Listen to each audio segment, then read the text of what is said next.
Seja bem-vindo ao meu sistema, o canal em que vai falar sobre diversos conteúdos sobre RPG de mesa, principalmente, e os sistemas de diversos outros RPGs, né? Por exemplo, Pathfinder, como vai ser o assunto desse vídeo, Daggerheart, quem sabe D&D, mas muita gente já sabe, né? E outros sistemas que muita pouca gente conhece. E hoje iremos falar sobre Pathfinder, como mencionei antes, e como todo livro, Pathfinder possui diversos capítulos.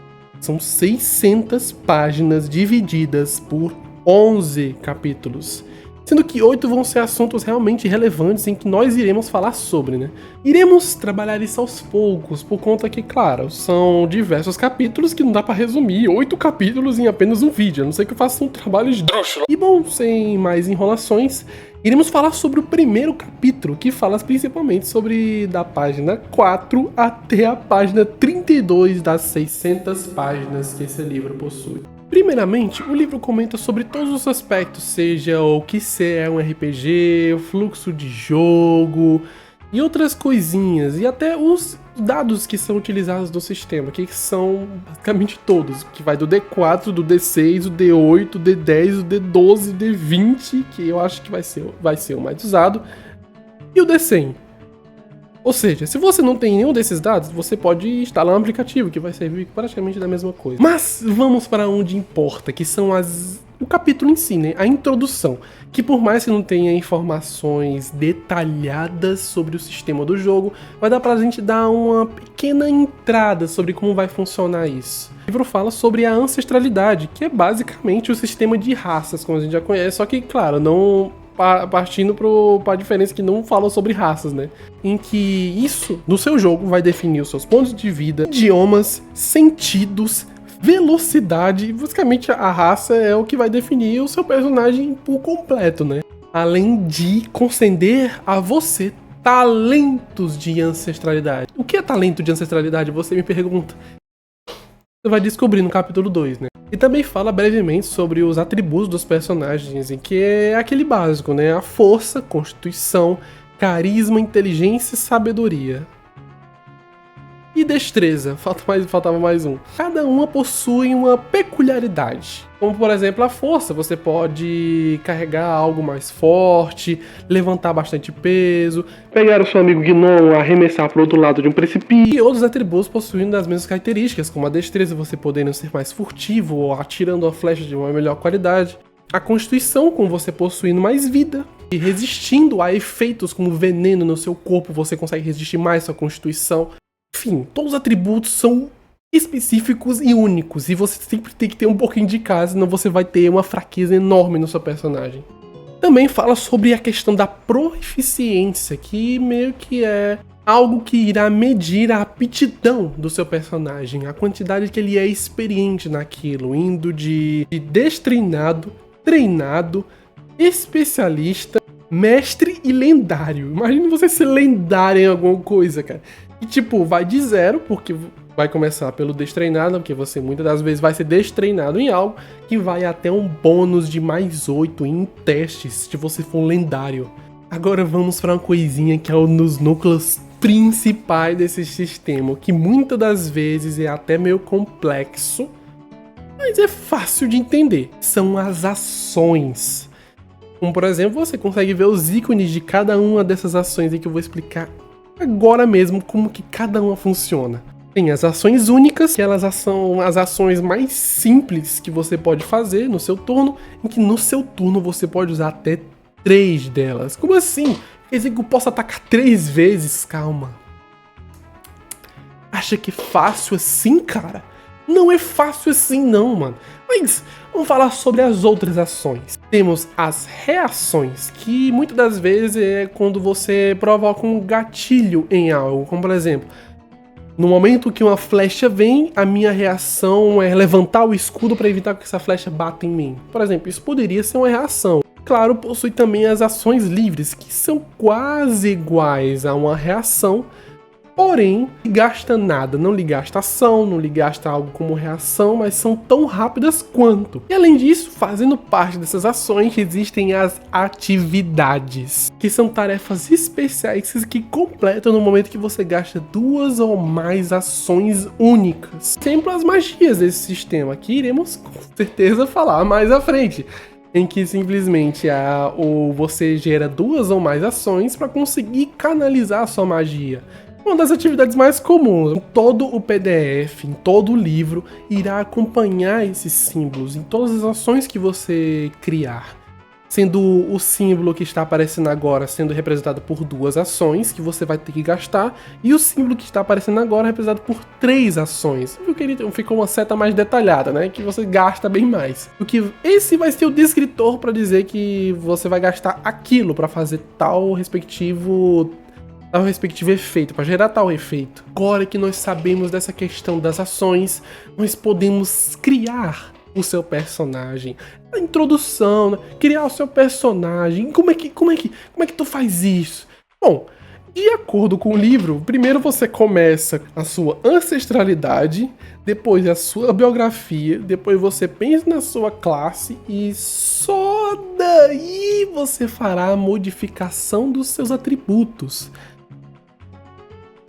E adivinha por qual módulo que a introdução começa?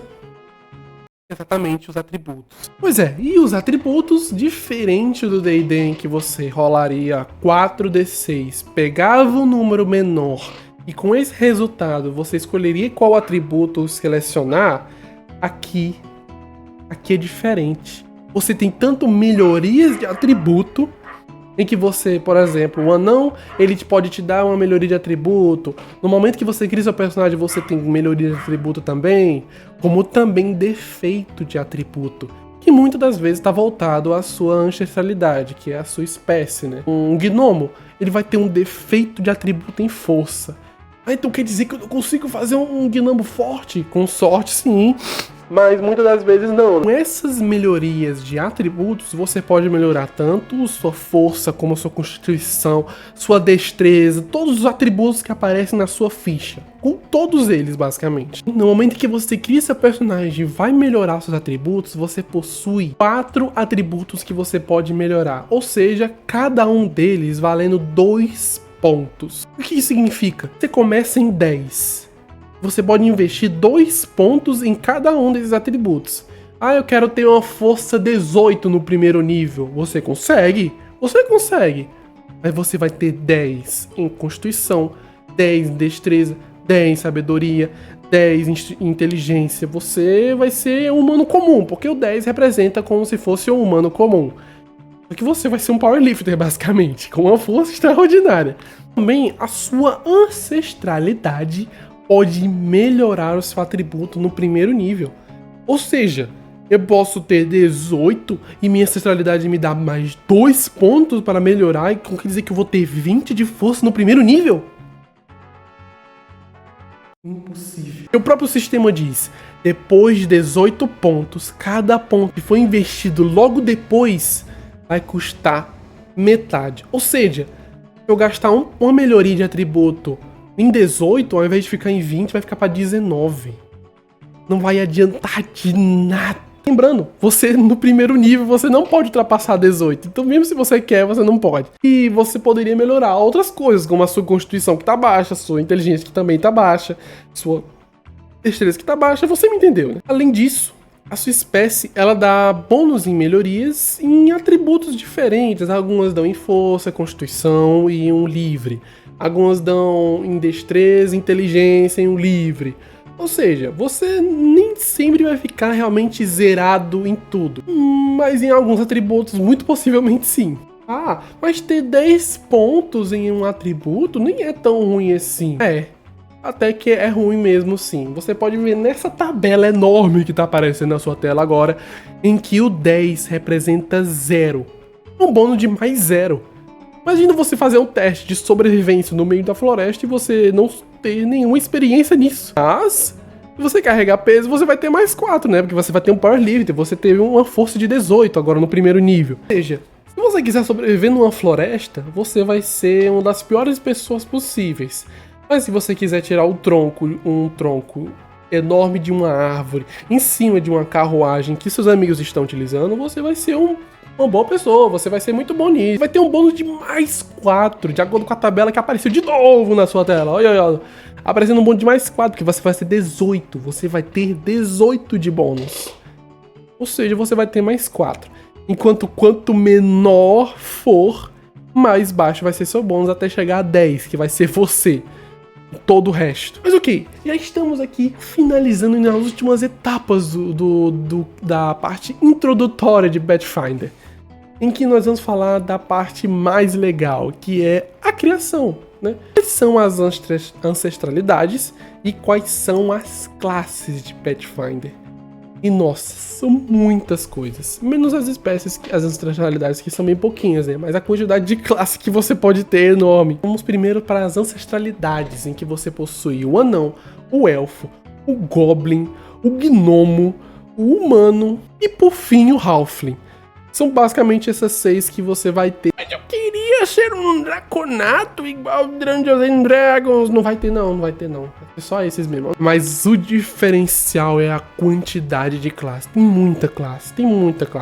Vamos lá, vamos começar com essa lista, que essa lista é enorme. Eu até esqueça. E eu vou ter que pegar uma colinha. O alquimista, o bárbaro, o bardo, o clérigo, o campeão, o druida, o feiticeiro, o guerreiro, o ladino, o mago, o monge e por fim o patrulheiro. Muitas classes que você pode misturar à vontade, querer fazer o personagem que você for.